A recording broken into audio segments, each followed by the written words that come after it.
This is a super unique Chinese dessert that probably only exists in China.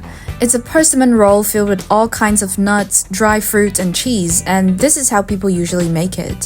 First, you get some dry persimmons, cut off the inedible parts, place them between two pieces of plastic wrap, and roll them out into a thin layer. Then, you add whatever nuts, cheese, and dry fruits you like on top, and roll everything up. Finally, you cut the roll into small pieces and enjoy it with tea or coffee.